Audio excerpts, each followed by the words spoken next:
In this playthrough of Pokemon Platinum, I wanted to see if I could beat a hardcore Nuzlocke using Unevolved Trade Evolution Pokemon. My hardcore Nuzlocke rules are as follows. I can only catch the first Pokemon on every route, I cannot use items during battle, I have to play on set mode, I can't overlevel the next gym leader, and if the Pokemon faints, it must be permanently boxed. When I was growing up, there was a time when lots of my friends also played Pokemon with me, meaning I had access to trade evolutions, Pokemon that only evolved when traded with another person.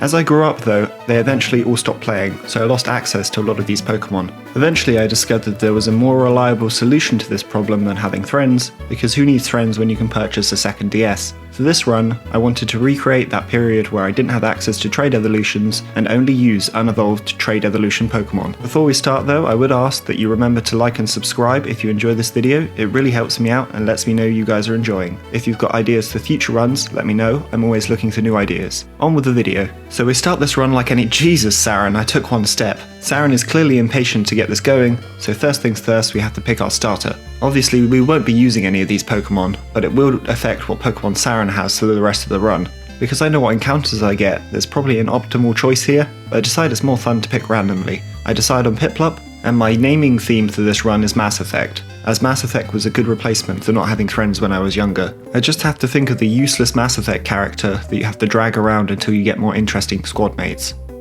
Perfect. We then have a bunch of stuff to do before we can get our actual first encounter, say goodbye forever to our mum, watch a catching tutorial, find a Doctor Who cosplayer, take part in the easiest quiz that's ever existed, and beat up our rival. With that done though, we can actually catch our first encounter, or try to. It actually takes me 25 minutes, but I eventually managed to catch Abra, who we named Garrus. Now Garrus for the time being is completely useless, as he can't even attack, but in no time at all he'll become one of the most useful members of this team. Luckily we can catch our next encounter without running into any other trainers, because that would be a slight issue as again, Garrus can't even attack. In Auberg Gate we catch a Geodude we named Tally, and Geodudes are always excellent early game, so she's a welcome addition to the team. She also has the added benefit that she can attack, which is useful. Just north of Auberg City we catch a Machop who we name Liara. Now I always lose Machops before they can do anything useful, so I'm hoping this one will stick around a bit longer. We do get one more encounter before the next gym, an Onyx in Auberg Mine. Onyx is kind of awful in every way, so I'm going to struggle to find a use for her, but I'm sure Ashley will serve some purpose at some point. With that we can go find the first gym leader, Rourke. Rourke smashes a rock in front of us before saying that we can only do something that impressive if we beat the gym leader in battle, who happens to be him. I kinda get the impression Rourke thinks he's much cooler than he actually is. This gym fight also kind of proves that point as well, as this first gym proves to be a cakewalk. Rourke starts off with Geodude and I start off with Liara. Liara gets off a karate chop that does just above half, while Geodude sets up a stealth rock. Liara is then easily able to finish off Rourke's first Pokemon with the second karate chop. Second is Rourke's Ace Cranidos, that actually hits like a truck. Luckily, it just goes through a Leer, and its defenses are hot garbage, so it goes down to a single karate chop. Last is Onyx, who goes down to 2 more karate chops. Easy first warm-up gym there, but it's only going to get harder from here. Before we can get to anything else, our new level cap of 22 immediately allows us to evolve Garrus into Kadabra, meaning he's not completely worthless anymore. We can also access the most important item for doing a Nuzlocke video on YouTube in Pokemon Platinum, the memo pad. After far too many minutes, we come up with a perfect message, owned. Anyway, before the next gym, we have to deal with Commander Mars, whose power ugly at this point in the game is no joke, so we have to be careful here. We start the fight with Garrus, while Mars starts with Zubat. Luckily, Garrus is easily able to outspeed and one-shot Zubat with a single confusion. Who needs Alakazam when you have Garrus, am I right? Next, Mars's Perugly comes out. I should probably switch into Tally here to take the fake out, but I don't and instead switch straight into Liara, who takes a lot of damage. Liara then takes a really hard scratch that does a worrying amount before getting off a really strong low kick. I decide to risk a crit on the next turn just to end this fight as quickly as possible. Luckily Liara survives another scratch but doesn't crit, meaning she's able to finish off the Fat Cat with another low kick. Could have gone a bit wrong there, but got through our first Team Galactic admin with no issues. We then get one more encounter before the next gym. In Eternia Forest we catch a Ghastly, who we name Thane. Thane couldn't have shown up at a better time because his poison typing will be very useful against the next gym. Speaking of which, it's gym 2 time and we get to face off against Gardenia and her grass types. Normally grass types aren't amazing, but Roserade is no joke and her Turtwig likes to set up screens, which could be annoying. So let's see how this goes. We start with Liara, while Gardenia starts off with her Turtwig. Liara actually somehow outspeeds and gets off a strong karate chop that does just above half, while Turtwig sets up Reflect. Now in my head I was being clever because I thought Karate Chop removed screens. However, I was wrong, and it's actually Brick Break that removes screens. I remember this before going through another Karate Chop, and instead go through a Revenge which should do more damage while Turtwig goes through a Sunny Day. Revenge leaves Turtwig low enough to where Gardenia heals on the next turn, but luckily a crit from Liara means that a second Karate Chop actually one-shots the Turtwig. Good start, took out that Turtwig with no damage taken. Second is Cherrim, who immediately gets off a strong magical leaf. Liara apparently doesn't like leaves however, and boosted Revenge crit gets the one-hit KO. Gotta slow down there with these crits, Liara. To be honest, I didn't need a crit there as it would have only taken one more Revenge to KO, and Liara isn't needed for the rest of the fight, but I'm not going to complain. Last is Roserade, who's walled pretty hard by Thane. So I bring Thane in on a magical leaf that actually does more than I thought it would. Thane then gets hit with a second magical leaf that is slightly healed by a berry before landing a Confuse Ray. Thanks to Roserade being confused, it's slightly safer to bring Garrus in, who won't be one-shot anyway thanks to actually having decent special defense. So I switch into Garrus as Roserade hits herself in confusion. Perfect! Garrus is then able to outspeed and one-shot with a confusion. I did get lucky there with 2 crits and not being crit in return, but a win is a win, so that's the second gym down.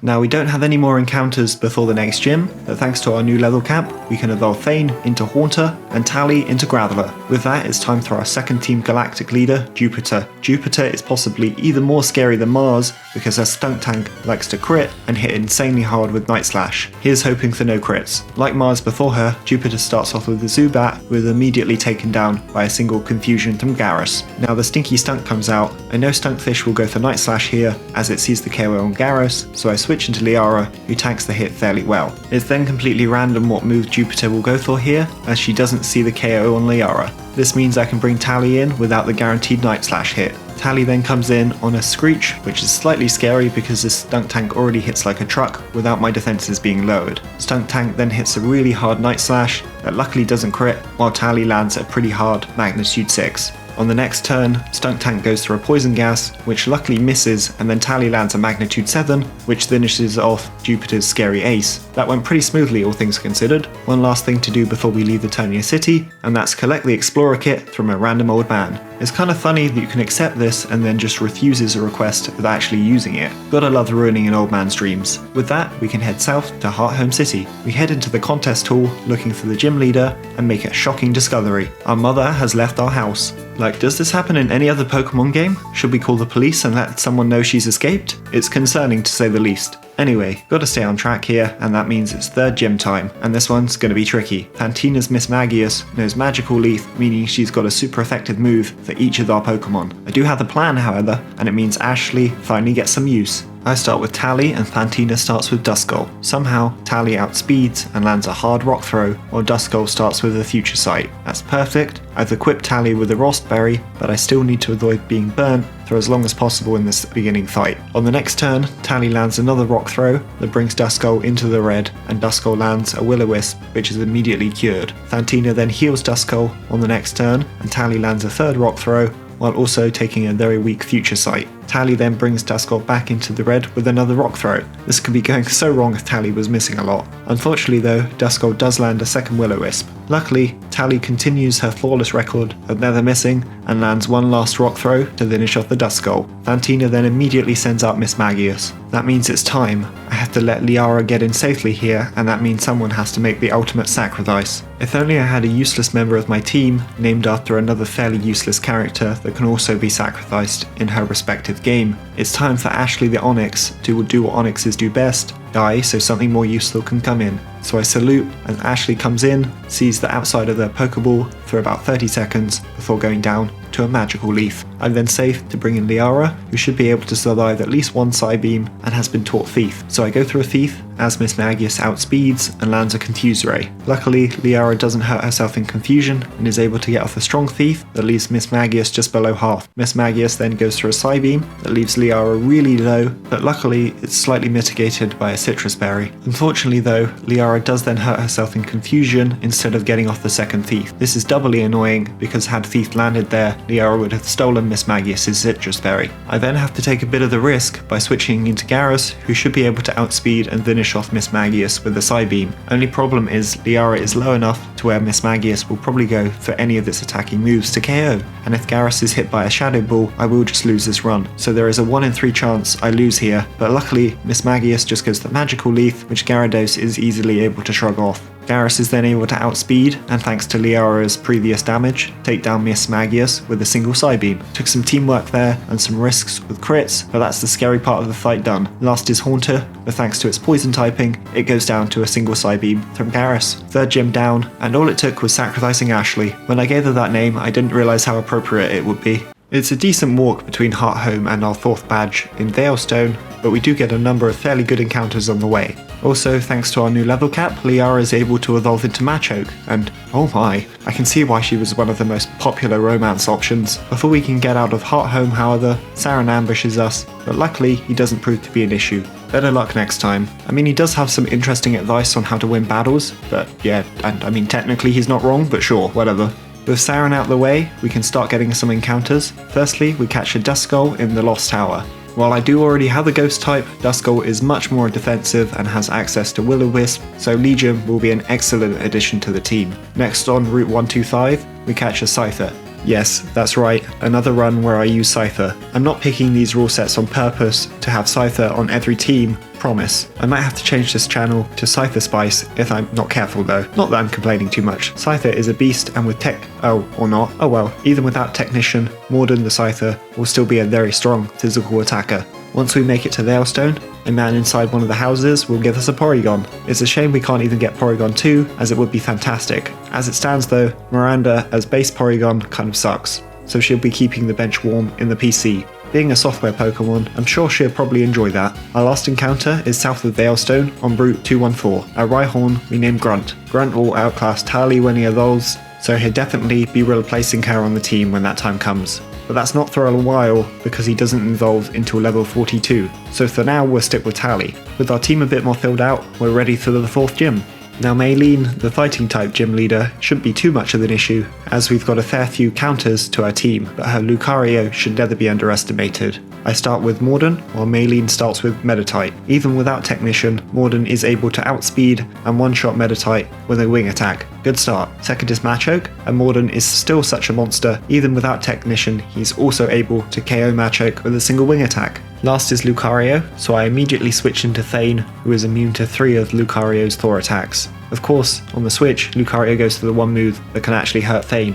Metaclaw really hurts, but luckily, a Citrus Berry keeps Thane out of range of being KO'd by a second Metal Claw. I didn't think Metal Claw would be doing quite so much as it is, so I decided it's best to try and stall with Confuse Ray. Luckily, Thane survives another Metal Claw, and then a Confuse Ray lands. I then decide my best bet is to switch into Liara, who tanks the Metal Claw on the Switch fairly well. Now I'm going to be completely honest, I should just go through Revenge here and get a quick KO, but my brain turns off. Instead, I switch into Legion, who gets off the world's smallest amount of damage with a Shadow Sneak, before Lucario gets a damage boost through Metal Claw. That was definitely a mistake. I then reset Confusion by landing another Confuse Ray, and then take a massive risk. I decide to switch into Garrus on a Force Palm that luckily doesn't crit. Again, I can't emphasize how I could have just literally stayed in with Liara and got the KO, but instead I didn't. But luckily, I'm not punished, and Garrus is now in and able to finish off Lucario with a single Psychic. Was that incredibly stupid, risky, and unnecessary? Yes. Did we win anyway? Yes. Let's just move on and be happy the game didn't punish us. We actually only had one more thing to do before the next gym, and that's evolve Legion into Dusclops. He even has one eye like Legion. My nicknaming this run has been on point. Anyway, it's Crash Awake time, and I don't have the Grass or Electric type, so this could be tricky, but I've taught Garrus Grass Knot and Liara Thunder Punch, so hopefully that makes things a little bit easier. Crash Awake starts off with Gyarados, and I start off with Garrus to take the Intimidate. I then immediately switch into Liara on a strong Waterfall. Liara then has to risk a crit, but luckily she survives on 23 HP, meaning she's able to get off a Thunder Punch that one-shots the Gyarados. Second is Float's Tail, so I switch into Legion, who I'm hoping can land a Will-O-Wisp here to cripple this monster. On the switch, Legion easily takes a Brine. Float's Tail then lands a really strong Crunch that is slightly healed by a Citrus Berry. I then have to pray Will-O-Wisp will land, or I'm in trouble. Oh thank god. With Float's Tail burnt, and knowing it will go through Crunch here, I switch into Tally. Tally takes the Crunch like it's nothing, and now I can bring in Garrus safely, as Float's Tail will go through Brine here. So I switch into Garrus, who takes a lot from a brine, even with the burn, before one-shotting with a grass knot. Last is Quagsire, who also goes down to a single grass knot. Easy gym badge, had to risk a couple crits there, but with some smart switching, we didn't really have any issues. 5th gym down. Now the second I step out of the gym, Saren and I have to help the gym leader with a possible incident involving Team Galactic. Glad Saren is taking this very seriously as always. Team Galactic then sets off a literal bomb in the Great Marsh, which is some serious. You'd think the guy would have at least ran out of the town after setting off a massive bomb, but no, he's just slightly to the right. After confronting the world's unfittest, it's off to Celestic Town to get Surf. The Psyduck blocking the path would be an issue, but luckily I speak Psyduck, so they all quickly move out the way. We then have to run all the way to the Celestic Town and have our first battle with Cyrus. Luckily, it's still a ways off before Cyrus becomes a threat, but I'd lie if I said I wasn't already worrying about those later fights. Anyway, with Cyrus defeated, we gain access to Surf, meaning we can get another encounter.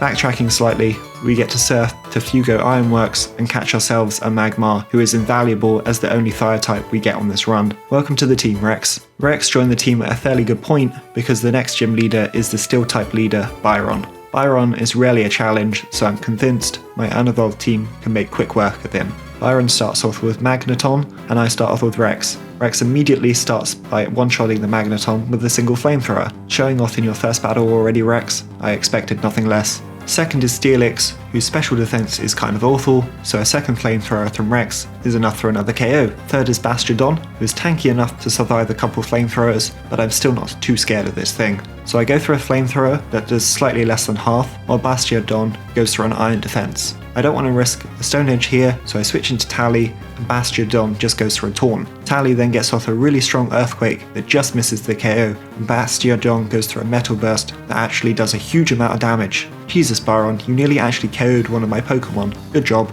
Luckily, Tally survives, however, meaning she's able to get off a second Earthquake for the KO. As always, Byron proves to be a complete pushover, even if that Metal Burst did kind of scare me. 6th gym down, 2 more to go.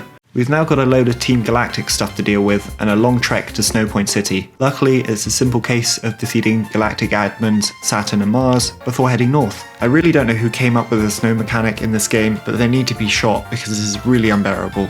Luckily, after 8 hours of very slow walking, we make it to the 7th gym, the Ice-type leader, Candace. Candace isn't too difficult other than her Frostlass. Her Frostlass has double team and access to Snow Cloak, making it a bit of a nightmare to hit. Luckily, I have the Rex, who can hopefully take it down before it can get off too many double teams. I start the fight with Liara, and Candace starts off with Sneasel. Sneasel immediately hits a rather weak aerial ace before Liara then retaliates with a single revenge that KOs. Second is Frostlass. I decide to risk a crit on Liara here and stay on a Psychic, which very nearly KOs. Probably not worth the risk, but hey ho, I'm rewarded for my risky play because Liara immediately lands a crit that very nearly KOs Frostlass. Annoyingly, I meant to equip Liara with a Citrus Berry, which would have meant she would have used her own to heal and then stolen Frostlass's. As it is though, I forgot to do this, so Frostlass does heal slightly with her own Citrus Berry. Liara can't take another Psychic, so I switch into Legion, who easily tanks a stab Blizzard on the switch.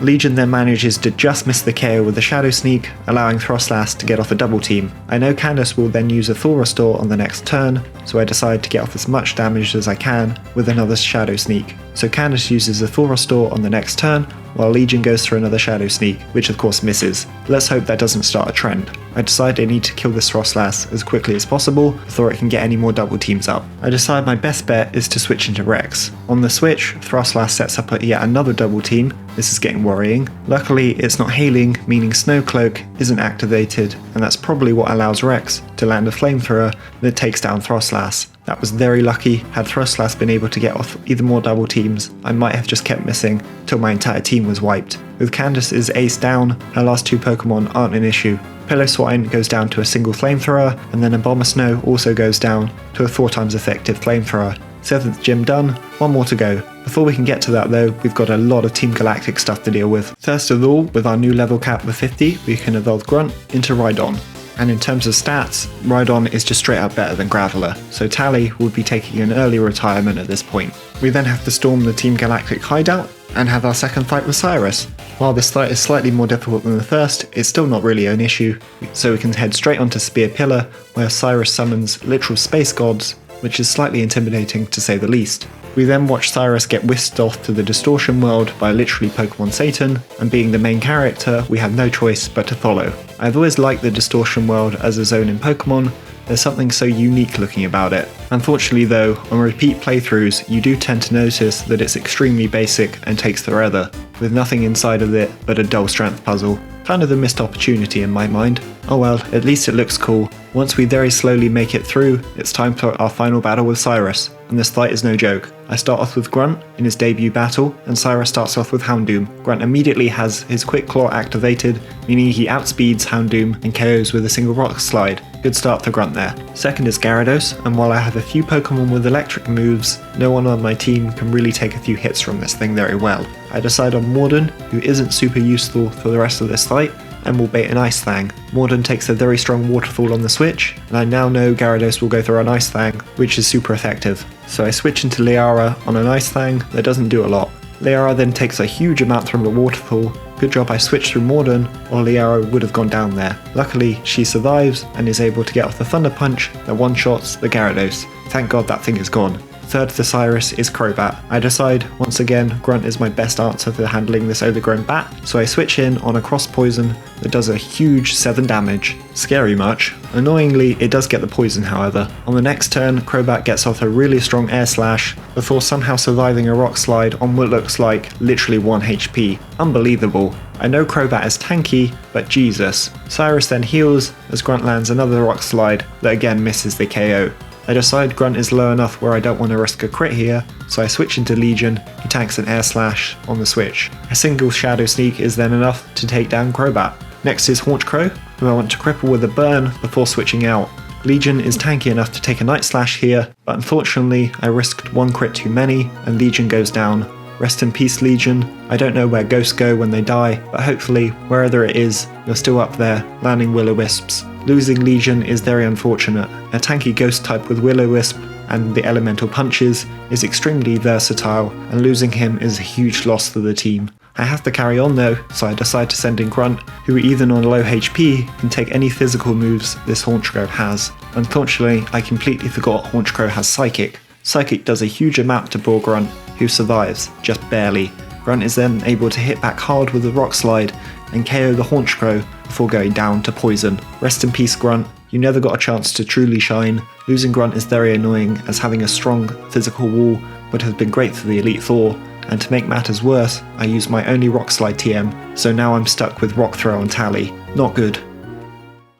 Luckily Cyrus is down to his last Pokemon Weavile, who is easily taken down by Rex. Weavile gets off a strong Fake Out before going down to a single Flamethrower. That's Cyrus taken down, but at what cost? 2 of my teammates taken out to probably avoidable deaths. It never gets any easier, does it? To distract myself from my grief, I'd like to question 2 things about the Distortion World and this whole section. Firstly, why does Cyrus have a Crobat on his team, a Pokemon that evolves through friendship? Cyrus is notoriously not friendly. Secondly, why doesn't Cyrus just stay in the Distortion World? It's exactly what he wants, isn't it? I suppose it's best not to think about it too much. We then do the old classic of running away from the scary legendary that I always find amusing. We can then finally head towards our last gym. En route 222, we catch our last encounter for this run, an Electabuzz we name Zaid. I've been paining for an electric type for a while now, and Electabuzz is fairly strong, so I'm excited to add Zaid to the team. Before we can challenge the 8th gym leader Volkner, we have to go find him, as he's hiding in a lighthouse for some reason. Apparently he's bored of all the weak trainers he's been facing, which is amusing because he's kinda bad himself. So let's immediately jump into this fight and win ourselves our last gym badge. The website I'm using that tells me the gym leader's Pokemon is actually wrong in this instance. It tells me he starts off with a Magneton, meaning I start with Rex, who I'm expecting to be able to one-shot with a Flamethrower. Volkner then starts off with Jolteon instead. This isn't the end of the world, but it does screw up my plans a little bit. I don't really have a choice but to roll with it, so I go through a Flamethrower that just misses the KO as Jolteon goes through a Thunder Wave. Annoying much? I then go through a second Flamethrower as Volkner heals, meaning I'm able to bring Jolteon back into the yellow. Because I'm paralysed, Jolteon now outspeeds and hits a weak charge beam that raises Jolteon's special attack. This would be slightly scary, but luckily Rex is able to land another flamethrower to the KO. Second is Electrovire, so I immediately switch into Tally, who has come out of retirement early. Tally comes in on a Thunder Punch, which of course does nothing, and then takes a Fire Punch before taking down Volkner's ace with a single crit Earthquake. Easy. Third is Raichu, who should be scary with Focus Blast, but Tally's Quick Claw activates, meaning it goes down to a single Earthquake before it can do much of anything. Last is Luxray, meaning that my guide was very wrong, as Volkner clearly doesn't even have a Magneton. Luxray is able to get off a strong Ice Fang before also going down to a single Earthquake however. As I said, even with a screw up with what I was starting with, Volkner kinda sucks, but with that we've got all 8 gym badges. It's time for Victory Road and the Elite Four. Luckily, Victory Road goes surprisingly smoothly, considering there's a lot of nasty strong trainers inside. We then handily defeat our rival one last time before we start the process of team building. With only 8 Pokemon, this is surprisingly easy. I decide to retire Tally, so she'll be sitting this one out, and Miranda the Porygon is definitely not coming to the Elite Four. So let's see the 6 lucky Pokemon we're bringing. Zaid, the Electabuzz, Liara, the Machoke, Morden, the Cypher, Yaris, the Kadabra, Rex, the Magmar, and Thane, the Haunter. Let's go kick some ass. First up is Aaron, the Bug-type trainer. We've got such a level difference between us and him, he shouldn't prove to be an issue. We've also given Rex the choice specs, so yeah, this fight is something. I click Flamethrower and then Yang Mega goes down. I then click it again and Despequin also goes down. I then click it for a third time and shockingly Heracross goes down. Can you guess what happens when I click Flamethrower for the 4th time here? That's right, Scizor goes down. And last but not least is Drapion, who also goes down when I click Flamethrower. Whoa, that was exhausting. My clicking finger is all worn out. Unfortunately, while my mental capacity was pushed to the limit during that last fight, the second fight proves to be just as mentally draining. Second up is Bertha, and I've given Kadabra the choice specs this time, so you can guess how this is going to go. I click Grass Knot and Wishcash goes down, I then click it again, and Hippowdon goes down. To my shock, I then click Grass Knot for a third time, and Rhyperior goes down. Fourth is Golem, and I come up with the brilliant plan of clicking Grass Knot again, and what do you know, it goes down. Fifth for Bertha is Gliscor, and hold on to your seats, we actually don't click Grass Knot because it won't KO. So this time I have to switch into Thane on an Earthquake, and then outspeed and click Icy Wind for the KO. Okay, that's the first 2 members of the Elite Four down, and I'm actually going to have to think about the rest of these fights now, annoyingly. Third in the Elite Four is Flint, whose Pokemon all have fairly good coverage, so this could get scary fast, or at least is not as brain dead as the last 2 fights. I start with Liara, and Flint starts with Houndoom. Houndoom outspeeds, but only sets up the sun, meaning Liara is able to get a quick KO with a single Revenge. Second is Rampadash, who immediately goes for a stupidly strong Solar Beam that crits and very nearly KOs before Liara hits back with an equally hard Dynamic Punch.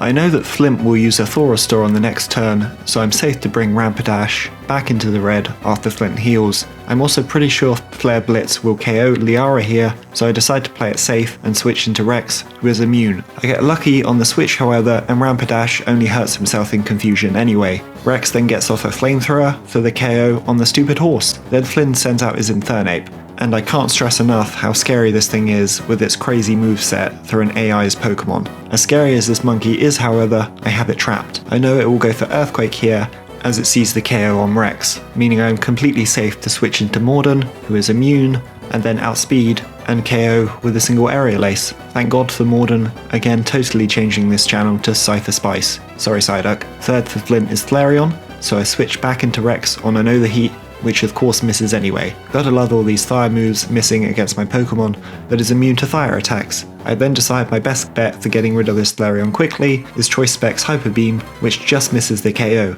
I then get hit by a Giga Impact, which is fine with me because it means we both have to recharge. Or it would have been fine if Flint didn't score a second crit, taking down Rex. Ah, that's so annoying. Rest in peace, Rex. I only caught you during the start of the endgame, but you proved your worth in every fight I brought you to. You'd really turned me around on Magmars, which I kinda dismissed before this run. With Rex down, I send in Zaid, who exacts his revenge on this fluffy monster with a Thunderbolt. To rub salt into the open wound of losing Rex, last for Flint is Magmortar. This fight isn't over yet. Immediately I set up screens with Zaid to keep my Pokemon somewhat safe from this monster. Zaid is then easily able to tank a Flamethrower thanks to Light Screen, but of course Flint gets the burn. I then decide I want to end this as soon as possible, so I risk a Thunder Miss, which hits but somehow Magmortar tanks a hit. This thing is insanely tanky. In retaliation, Magmortar gets off another flamethrower, which after burn damage leaves Zaid on 7 HP. That was a bit too close. With screens up, I decide I'm at least somewhat safe to switch into Garrus, who takes a weak Thunderbolt on the switch. Garrus is then able to get off a really strong Psychic, and somehow Magmortar survives yet again on what must be 1 HP. That's the second time this run an enemy Pokemon has survived on what looks like 1 HP. This is madness. Because Magmortar survives, he gets off another Flamethrower that brings Garrus really low, but luckily doesn't crit. Flint then heals on the next turn, meaning I'm able to get off 2 more Psychics for the victory. We lost a Brave Warrior during that fight, and we had a few too many close calls. This Elite Four is clearly ramping up in difficulty. The 4th member of this Elite Four is Lucian, who really doesn't like bug types, so I'm hoping Morden can make quick work of his Psychic type team. Lucian starts with Mr. Mime, and I start off with Morden. Morden is able to KO the creepy looking Mime in 1 hit with an X-Scissor. Gallade is next and immediately comes out and goes down to a single wing attack. And then in quick succession, Lucian's 3rd Pokemon, Espeon, comes out and goes down to a single X-Scissor. 3rd is Bronzong, who is a bit more tricky to deal with. I decide I'm going to have to take a bit of the risk here, so I switch into Zaid as Bronzong goes for a Calm Mind. I then set up a light screen, which I'm hoping will protect Morden enough to allow him to come back in and take down Bronzong. Unfortunately though, it does mean I have to hope Zaid will survive an Earthquake here, so I hold my breath and pray that this doesn't KO, and Zaid survives on 5 HP. That was way too close. With Zaid surviving though, I'm safe to bring Morden back in on a useless Earthquake. It's then a case of wearing down Bronzong with X-Scissors. I get off 1 X-Scissor while Bronzong gets off a fairly strong Gyro Ball. On the next turn I bring Bronzong into the red with a second X-Scissor and take another Gyro Ball, but crits and leaves Morden on 17 HP. Game, please stop giving me heart attacks. Interestingly, the fact that I don't have Technician as an ability on Cypher here saves Morden's life, and possibly the entire run. Had Morden had Technician, it would have taken 3 more X-Scissors to take down Bronzong, as Lucian is going to heal next turn.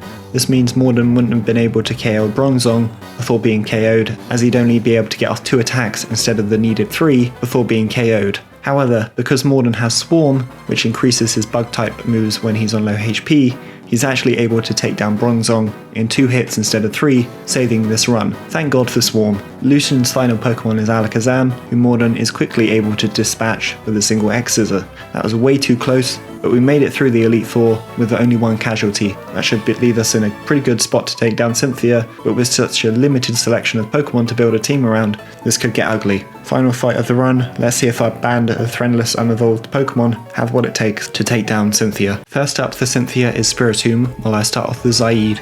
With Light Screen and Leftovers, I'm hoping Zaid should be able to take this thing down no problem. So I immediately start by setting up Light Screen, and Spiritomb lands a weak Shadow Ball. Zaid then lands 2 Thunderbolts for the KO, while taking a second weak Shadow Ball. Couldn't have asked for that to go any better, to be honest. Cynthia ain't playing around, however, because she then immediately sends out her terrifying Garchomp. I did plan for this, however, so I switch into Morden on what I assume is an Earthquake. Surprisingly though, Garchomp actually goes to Dragon Rush. I really didn't think Garchomp would have seen the KO on Zaid with a Dragon Rush instead of Earthquake, so this really catches me off guard and ruins my whole plan. Morden survives the hit, but I had planned to have him come in taking no damage, which would have allowed him to probably have taken down this Garchomp. As it is though, I have no real option but to get what damage off I can, and then let Morden go down. This is Mass Effect 3 all over again. So I go for X-Scissor that does a decent chunk into Garchomp, and then watch as Morden is taken out by a second Dragon Rush. Rest in peace Morden, I couldn't have asked for a stronger physical sweeper, and you were there whenever I needed something to go down quickly. I wouldn't have made it this far without you. You really were the very model of a scientist Solarian. Luckily, thanks to Morden's damage, Garrus is immediately able to come in and finish off Garchomp with a Choice Specs boosted Psychic. That's 1 problem down, now only 4 more to deal with. Next is Lucario, so I switch into Thane, who is immune to half of Lucario's moves. Luckily, Lucario just goes for extreme speed, meaning I get Thane in for 3. I know that Lucario will go for Shadow Ball here, so I switch into Liara, who tanks it decently well. I now have to hope that Liara can survive another hit from this thing, so I click Revenge and hold my breath as Orithsphere connects. Oh thank God, Liara survives and is able to get off a Revenge that 1-hit KOs the Lucario. Next is Togekiss, and unfortunately I have to get Zaid back in safely, meaning I'm going to have to make another sacrifice here. So I salute as I click Revenge and watch as Liara goes down to a single Air Slash. Rest in peace Liara, you were the backbone of this team from the start, and you had the best damn bod in the Sinnoh. You'll be sorely missed. It's a 3v3 at this point, but thanks to Liara's sacrifice, Zaid is able to come in without taking any damage. Zaid is then able to set up a vital light screen, which should keep my team alive long enough to secure a win here. As Zaid sets up light screen, Togekiss gets off a weak Aura Sphere. I then take a risk on a Thunder that just misses the KO, meaning Togekiss is able to survive and get off the second Aura Sphere. Luckily, Thunder puts Togekiss into range to heal, meaning 2 more Thunderbolts are enough to get the KO, while Cynthia wastes a Thought Restore. Second to last is Milotic, who I'm confident Zaid should be able to take care of with no issues. So I immediately go for a strong Thunderbolt that leaves my Milotic with just a third of its HP. Unfortunately though, my Milotic retaliates with a Mirror Coat that takes down poor Zaid. Rest in peace Zaid, you weren't on the team very long, but your strong electric attacks and light screen support were extremely important during this endgame. You are a vital member of this team, and your name will live on. Luckily, my Milotic is low enough to where Kadabra can immediately come in and finish her off. I do end the run on one final mistake however, as my brain sees Grass type move against Water type, meaning I click Grass Knot without really thinking about the fact I'm going to be locked in due to choice specs. Had I clicked Psychic, I would have won this fight with 2 Pokemon remaining. However, because my Milotic goes down to a Grass Knot, I have no choice here but to switch back into Feign when Roserade comes out. Feign gets off a good amount of damage into the Roserade with a single Shadow Ball, but unfortunately goes down to an Exosensory from this overgrown flower. Rest in peace Feign, my monkey brain just had to activate at the end there when I saw Grass move against Water Pokemon. My mistake got you killed, but you made it to the end of the run, and that's still pretty impressive for a Haunter. With Feign down, I can now end this run as it started with Garrus. Of course it would end with just me and Garrus, our backs against the wall, and I end this run with a single Psychic, avenging our fallen comrades. So there you have it. With that one last Psychic from Garrus, we take down Roserade and Cynthia, winning us the run. That was one of the most fun runs I've done so far. All of my Pokemon shined, and I couldn't be happier with the results. I hope you had as much fun watching that run as I did playing it. Again, I also want to say thank you for all the support my videos have been getting lately. I'm still kind of in shock, not only about the amount of attention this channel is getting, but just about how positive everyone has been. It really is a great motivator to continue doing this, so I just want you guys to know it really is appreciated. Thank you so much for watching and all the support. If you liked the video, remember to like, and if you want to see more, subscribe. There'll definitely be more content on the way from me soon. Bye bye for now.